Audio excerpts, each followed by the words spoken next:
Hello and welcome our blood viewers to our today's news English edition. As usual, we begin our news with the major and top headlines.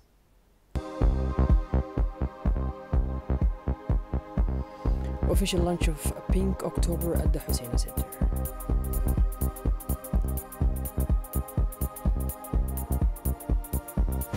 And on the international scene, joy in Gaza after the ceasefire announcement, Palestinians hope for lasting peace. Mahmoud Abbas welcomes the agreement supported by the international community. Those were the major and top highlights. Welcome back to our news from our blog viewers. Although awareness activities has already begun, the official launch of the Pink October campaign took place today at the Hussein National Reference Center for Reproductive Health in an atmosphere marked by emotion, solidarity, and commitment. This edition is distinguished by a major development, the introduction of vaccination against HPV, human papillomavirus, in a significant step forward in the fight against cervical cancer in Djibouti. The ceremony was held in the presence of Dr. Ahmed Roble Abdillah, Minister of Health, and Dr. Umar Mahmoud Ismail, General Director of the Djibouti University Hospital. They were joined by numerous dignitaries, including members of parliament and representatives of the Djiboutian population, who came to express their unwavering support for the cause under the initiative of the Honorable Fatouma Mohammed. Through this initiative, Djibouti reaffirms its collective commitment to prevention, awareness, and early screening for women's cancer, placing women's health at the heart of the national priority.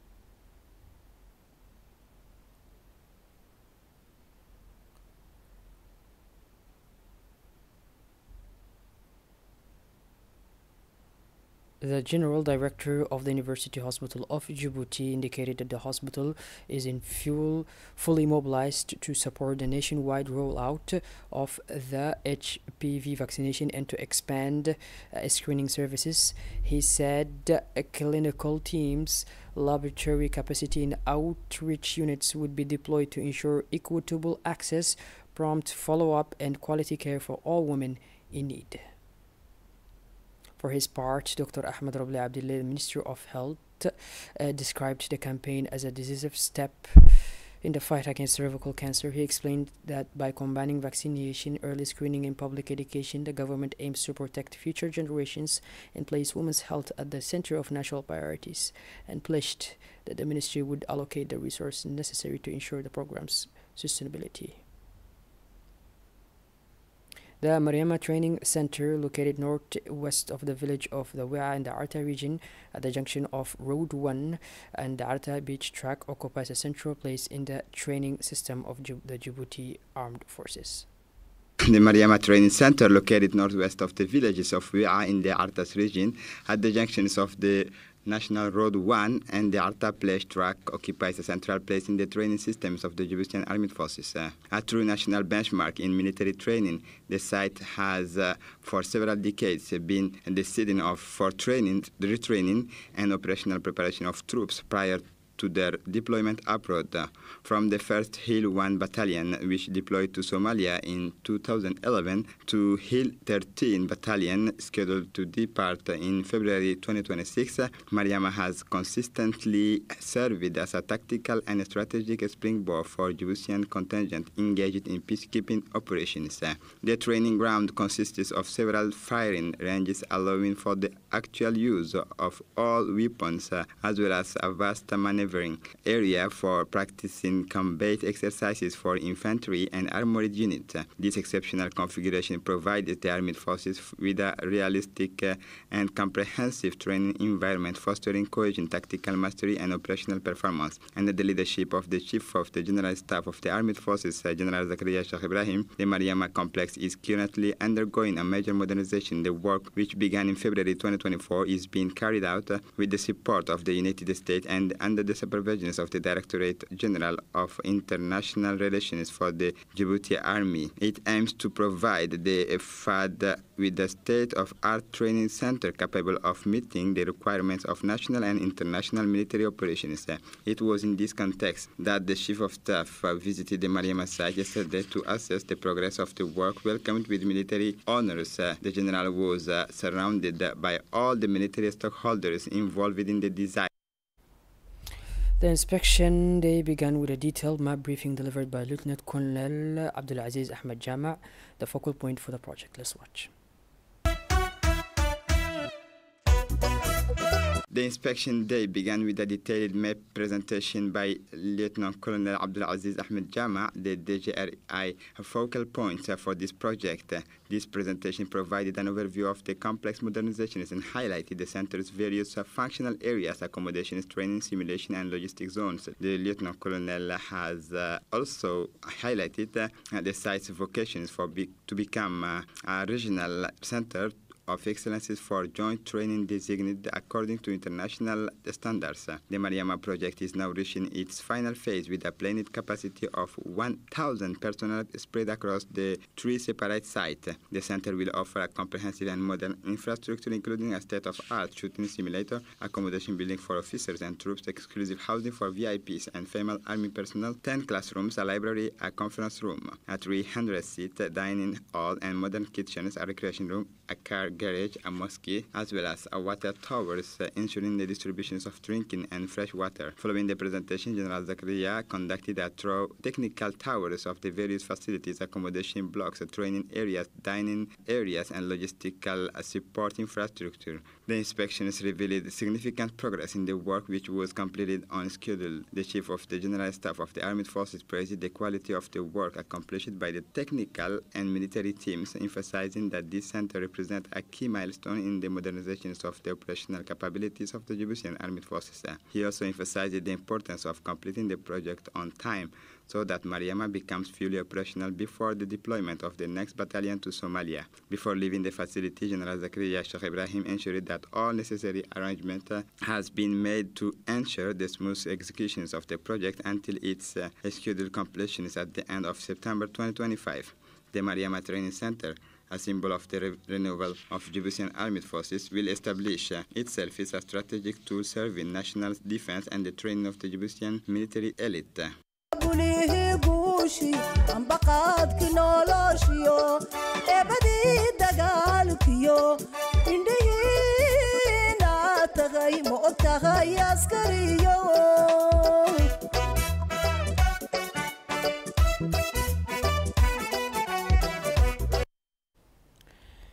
The official opening of the region's first nursery daycare center and inaugural ceremony took place on Wednesday, October 8, 2025 at the Center for Social Action for the Empowerment of Women, a facility inaugurated last year by His Excellency the President of the Republic, Mr. Ismail Omar Guelleh. The ceremony was presided over by the Prefect of Ali Sabeh, Mr. Abdul Malik Mohammed Banoita, and attended by several officials, including Mrs. Anisa Hassan Bahdon, General Secretary of the Ministry of Women and Family, Mr. Sharmaki Hassan Alali, President of the Ali Sabeh Regional Council, Mrs. Wilson Abdullahi Miguel, Deputy for the region, Mr. Muhammad Aden Gelle, Regional Director of MANFOB and Education Inspector, and Mrs. Willow Ibrahim, Head of the local branch of the UNFT. This new facility strengthens policies for women's empowerment and early childhood support. The nursery daycare will provide working mothers and those in training with a secure, appropriate environment for caring for their children. The initiative fits squarely within the government's social development strategy, particularly in promoting equal opportunity and strengthening local social services in the country's interior regions. The ceremony concluded with a tour of the nursery premises, which have been equipped to welcome infants under optimal conditions.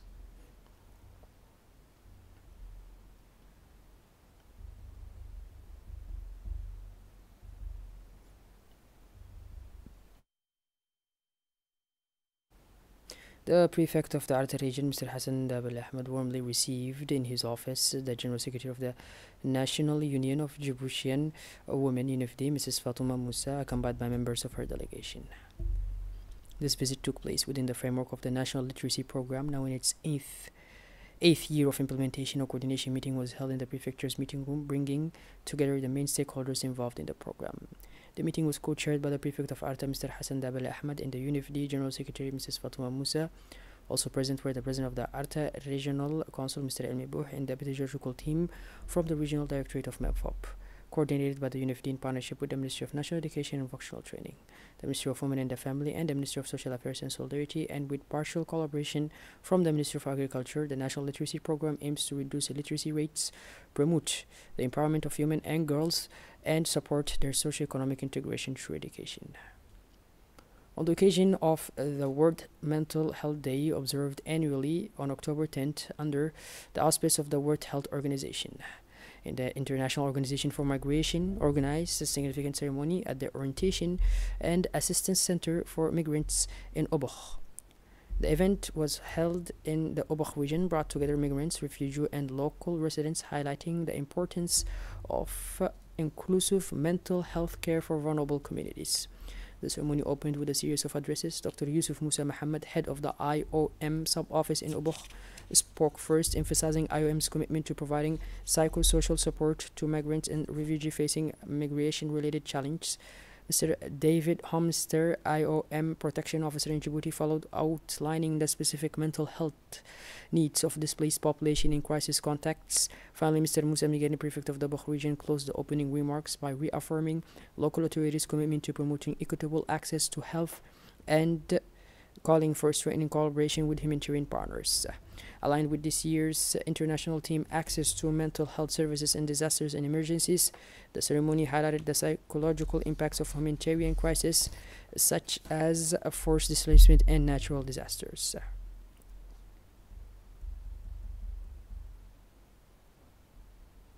The head of the IOM sub-office in Obokh emphasized the authorities the equitable access to mental health services is a priority for building resilient communities. He stated that IOM psychosocial teams will continue to work alongside local authorities to deliver tailored support to migrants and refugees.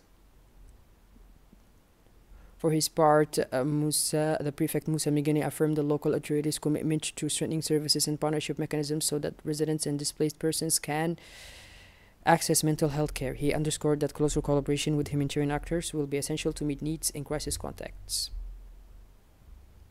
And for the regional scene, Uganda is moving forward resolutely towards oil production through the East African Crude Oil Pipeline project. Uganda is confidently moving toward oil production thanks to the ECOP mega project, a driver of sustainable development. Uganda is determinedly pursuing its entry into the era of oil production through the East African Crude Oil Pipeline project, one of the most ambitious on the continent. This strategic project is expected to stimulate economic growth, create new job opportunities, and strengthen the country's sustainable development while complying with the international environmental standard. Located in the Albertine region, the project aims to transport crude oil from the Lake Albert field in the west of the territory to the port of Tanga in Tanzania via 1,453-kilometer pipeline, for an estimated investment of $5 billion. Supported by the Ugandan and Tanzanian government as well as several international partners. The project is part of an approach that respects biodiversity and preserves sensitive ecosystems, according to Gloria Sebikari, Director of Corporate Affairs and Public Relations at the Petroleum Authority of Uganda. Protecting the environment and biodiversity is among the government's priorities. We are ensuring that every stage of the project complies with global environmental best practices, while the project's implementation required the relocation of some families. The authorities affirmed that fair and transparent compensations has been paid, enabling the beneficiaries to improve their living conditions. Jacinta Akatunkunda, a farmer involved in the project, testifies, "Leaving our land was not easy, but thanks to the compensations we received, we were able to buy a larger plot of land. We are starting to produce again, and we remain hopeful for the future." Palestinian President Mahmoud Abbas on Thursday welcomed the agreement to end the Israeli war in the Gaza Strip.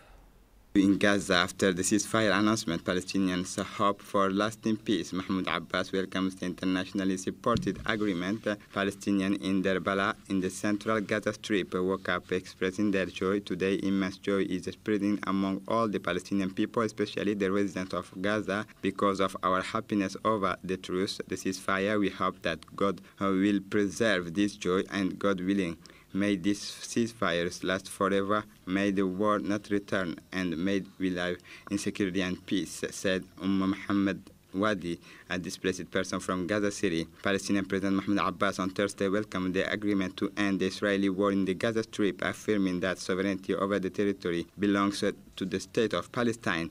U.S. President Donald Trump announced Thursday his intention to travel to Egypt soon to attend an official signing ceremony for this Gaza ceasefire agreement, which he described as an incredible day, made possible thanks to the support of several regional leaders, including Turkish President Recep Tayyip Erdogan. The Egyptian Red Crescent announced that 153 trucks carrying humanitarian aid were heading to Gaza via the Rafah border crossing, following the announcement of a ceasefire agreement. Two sources from the Egyptian humanitarian organization confirmed Thursday that 153 trucks of humanitarian aid entered via Rafah border crossing bypass to be transported to Gaza. In September, the United Nations Independent International Commission of Inquiry on the occupied Palestinian territory, including East Jerusalem and Israel, concluded that Israel has committed genocide in Gaza.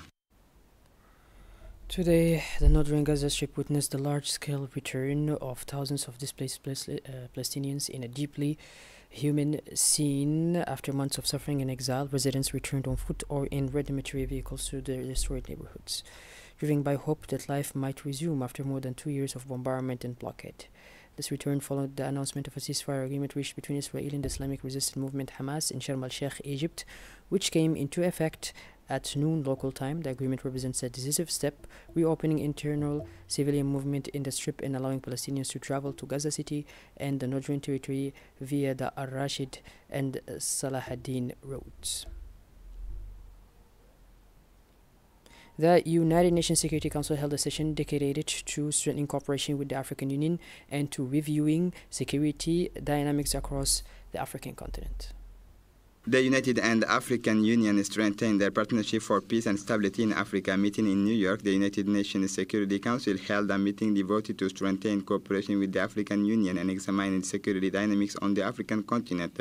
The discussions highlighted the importance of a strong and lasting partnership between the two organizations to support peace, security, and development in Africa. Parfait Onanga Anyanga, UN Special Representative for the African Union, emphasized that close cooperation between the United Nations, the African Union, and other regional organizations forms the basis of effective multilateralism capable of addressing complex and interrelated challenges related to security, human rights, and development.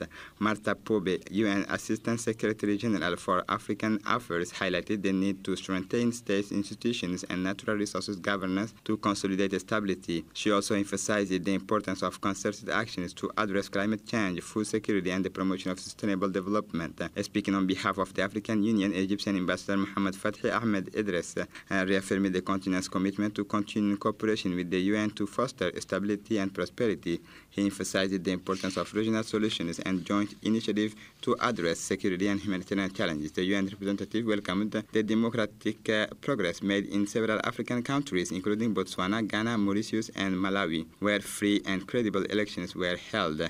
He called for strengthening consensus and coordination among regional partners to consolidate this project. According to the UN report, sustainable peace in Africa relies on prevention, cooperation, and long-term collective commitment, which are essential to building a stable and prosperous future for the entire continent. A strong undersea earthquake with a preliminary magnitude of 7.6 struck Friday morning off the coast of Davao Oriental province on the island of Mindanao in the southern Philippines. Full earthquake hits southern Philippines with the magnitude 7.6 and temporary tsunami warning. A strong undersea earthquake with a preliminary magnitude of 7.6 struck Friday morning off the coast of Davao Oriental province of the Mindanao Island in the southern Philippines. According to the Philippine Geological Survey, preliminary reports indicate that the epicenter was an estimated depth to 20 to 23 kilometers below sea level near the Philippine Trenches, an area of high seismic activity. The earthquake caused strong tremors felt in several areas of the south, leading to the partial collapse of some buildings. Authorities confirmed the deaths of at least 2 people and several other injured. The local hospital was evacuated with more than 215 patients transferred to safe location. Damage was also reported to some schools and infrastructure, and power outages affected several coastal villages. The Philippine Meteorological Agency issued a temporary tsunami warning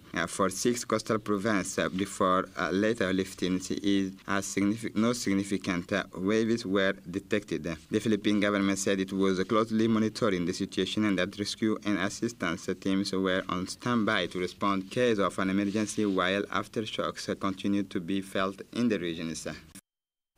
Well, this is our beloved viewers. We finally conclude this edition. Thank you for being with us. And make sure to tune in later for more as usual. Have a wonderful evening.